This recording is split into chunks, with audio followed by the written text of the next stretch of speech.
Las encuestas pierden credibilidad, pero conservan su poder de influencia. Este es el tema que vamos a tratar en esta charla. Y vamos a ver qué tanto influyen las encuestas, cuál es su poder y cuando no se aparecen ellas, ¿qué significa también? Para el caso colombiano, la mayoría de los electores todavía no han decidido por quién votar, pero las encuestas sí logran medir empatía, conocimiento, imagen, más que intención de voto. Pero lo que sí reflejan es la inclinación ideológica, la carga ideológica que se tiene para salir a votar. Y ese dato es fundamental para poder construir la estrategia electoral. En una preselección mayor a 60 posibles candidatos a presidencia, las mediciones muestran entre 4 y 7 posibles candidatos favoritos de la opinión pública, dejando a los otros candidatos con un margen muy pequeño, incluso por debajo del margen de error. Eso indica que hay oportunidades por aprovechar, pero hay que trabajarlas estratégicamente. Con el grado de conexión que tengan con la opinión pública,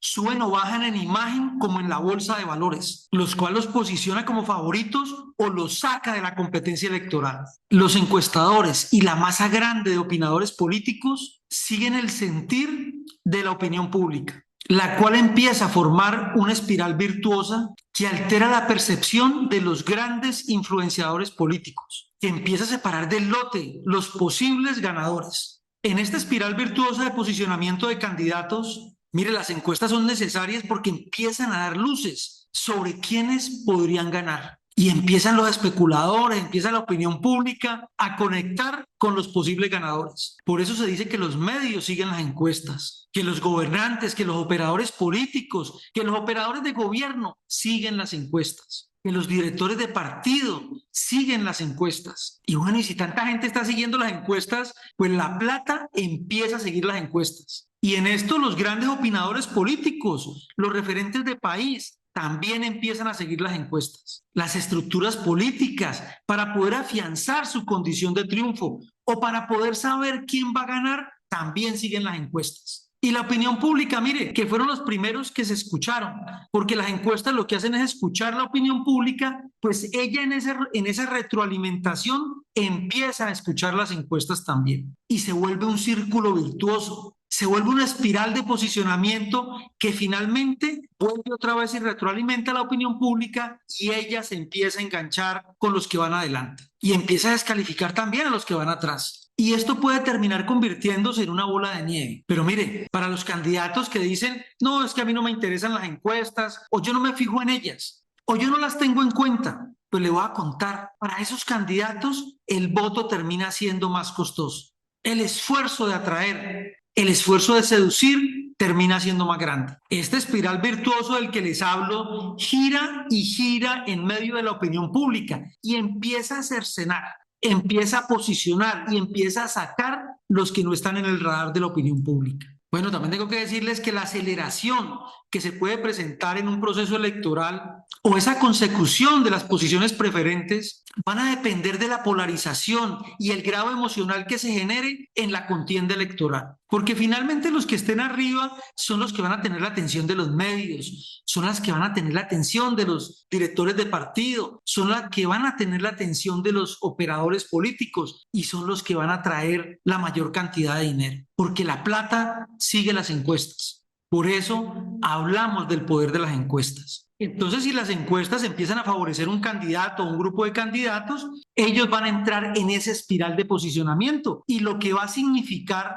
es que todos estos influenciadores políticos van a presionar el lote de punteros para que se separen del grupo. Pero también tengo que decirle que las encuestas por sí solas no fabrican candidatos. Se necesita de la coincidencia de varias encuestadoras y una masa crítica de opinión que las apoye. También tengo que decirles que algunos encuestadores con muestras muy cuestionadas empiezan a alterar o empiezan a modificar esa percepción de posicionamiento y terminan por influenciar a algunos ciudadanos. Y lo hacen para poder validar posiciones ideológicas, para poder validar nombres. Pero estas encuestadoras terminan por comprometer también su credibilidad. Y les voy a dar un ejemplo. Mire, la medición de Inbamer del 21 al 25 de marzo del 2025, o sea, de este año, sorprendió a muchos analistas y estrategas, porque no entendimos cómo una firma tan prestigiosa dejaba por fuera en algunos territorios, en algunas regiones, a capitales y a centros poblados muy grandes. Mire, y por ejemplo, en el departamento del Chocó se midió el municipio de Yoró y no se midió su capital, Quibdó. En el departamento de Nariño se midió Sandoná y no su capital, Pasto. La diferencia en población es muy grande. En el Valle del Cauca se mide Alcalá, pero no se mide Tuluá ni Buenaventura. También ahí hay algo en la muestra que, pues, que nos pareció raro. Miren, en el departamento de Magdalena se midió Ciénaga y Pedraza y no se midió Santa Marta. En muchos casos, estas capitales quintuplican la población de esos municipios y desconocemos por qué razón no se tuvieron en cuenta. Y pensamos que seguramente distorsiona el margen de error. Así como estas muchas otras firmas con encuestas donde no incluyen la población rural y generan o presentan márgenes de error muy pequeños, cuando la población rural en Colombia es una porción pero muy importante. Por eso se cuestionan tanto estas mediciones. Incluso algunos estrategas dicen que apoyarse en una medición externa de un tercero, en una medición que no se ha pagado, puede desorientar la estrategia de un candidato ganador. Entonces, volviendo al tema, podemos decir, las ideas ganadoras, el populismo, la controversia electoral y el manejo de la opinión pública, la polarización de la opinión pública, son herramientas cada vez más apetecidas por los estrategas electorales. Obviamente teniendo en cuenta una sociedad muy digitalizada. Y esto no es solamente de ahora, ¿no? Acuérdense, la primavera árabe, ya llevamos unos años. Y mire, ellas lograron movilizar grupos muy grandes de personas. Mire, ya no es suficiente, los estrategas lo saben, ya no es suficiente el dinero, ya no es suficiente la estructura electoral. Ahora la competencia más fuerte es la emocional en los canales digitales. La producción de ideas que atraigan, seduzcan, que movilice electores se hace vital. Y voy a decirles, un candidato que técnicamente sea muy bueno, que sea el mejor, el que conoce el país, pero que sea aburrido, que no impacte, que no sorprenda o genere muchas emociones, no va a tener cómo atraer electores y eso lo va a condenar a la indiferencia. Así, técnicamente, sea el mejor.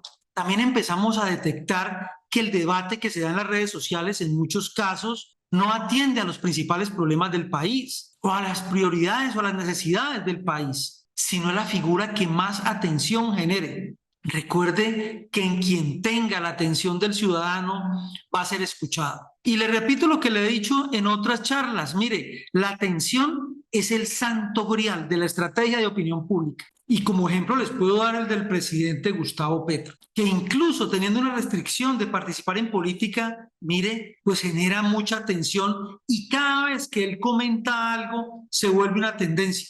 O por lo menos en sus pronunciamientos alimenta la campaña electoral de la izquierda. Y obviamente los contradictores también se ven involucrados en ella.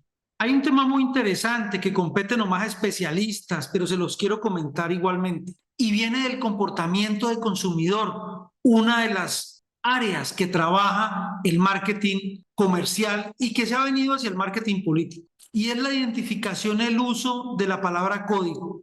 Hay palabras que en todos nosotros consigue una reacción y que si se sabe manejar, pues puede generar una reacción calculada. Es lo que se hace en el mundo comercial, en el marketing comercial, pero llevándolo al marketing político ocasiona los mismos intereses o las mismas reacciones. Y estos son producto de muchas emociones. Son palabras código que generan emociones, para bien o para mal, a favor o en contra. Y hay que saber identificarlas y saber identificar su reacción también en la opinión pública. Y es que todos los seres humanos tenemos una predisposición o reaccionamos a determinadas palabras.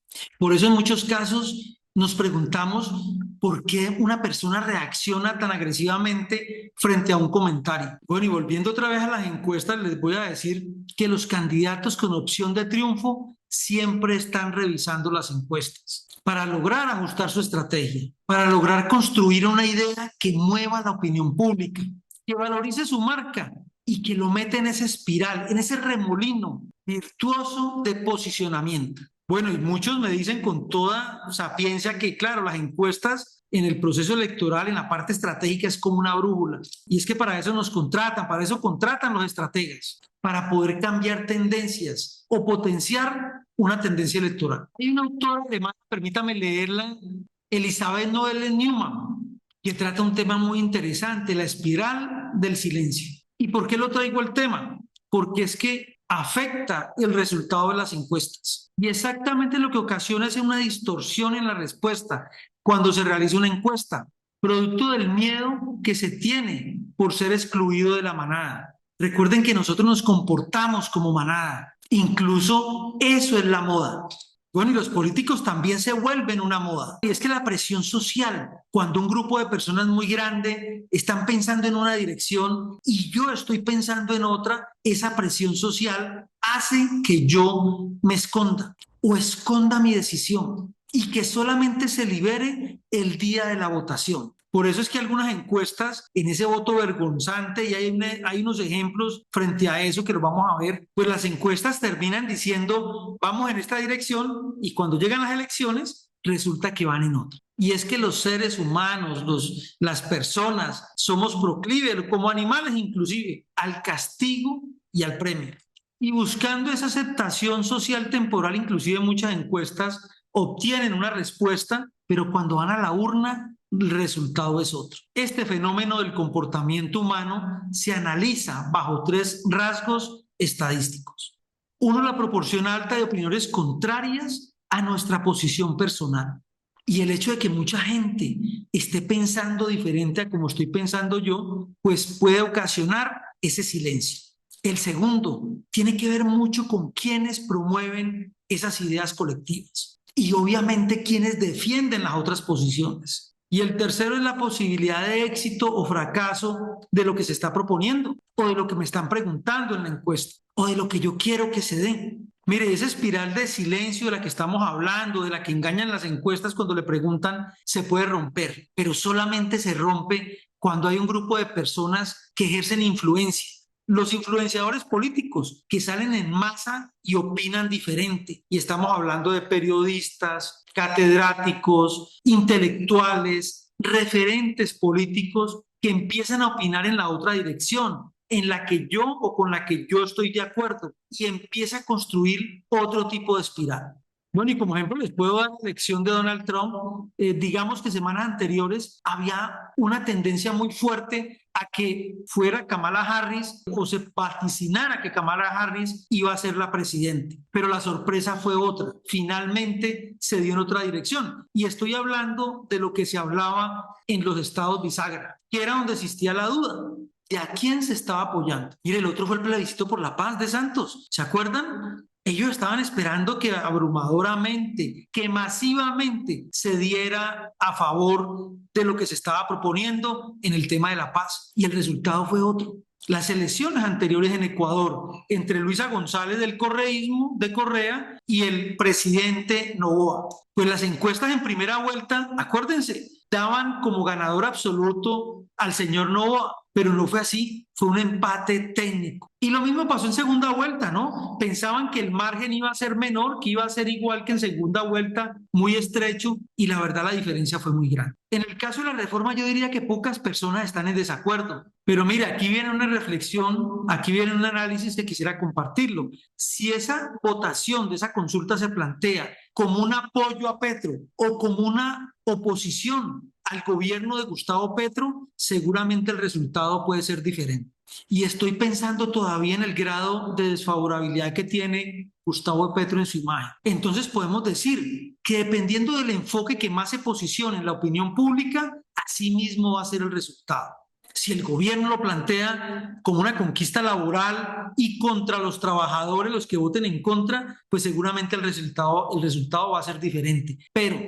Pero si se plantea como una confrontación entre petristas y no petristas o opositores, el resultado puede ser diferente. Bueno, y para empezar a concluir, quiero decirles que en el mundo de la estrategia electoral, nosotros, los estrategas, solo confiamos en las encuestas pagas. Y las que no lo son, las otras, las miramos con suspicaz desconfianza. Bueno, con esto quiero cerrar y quiero invitarlos porque el próximo tema va a ser cómo conectar y conquistar la opinión pública. Chao, nos vemos en la próxima charla.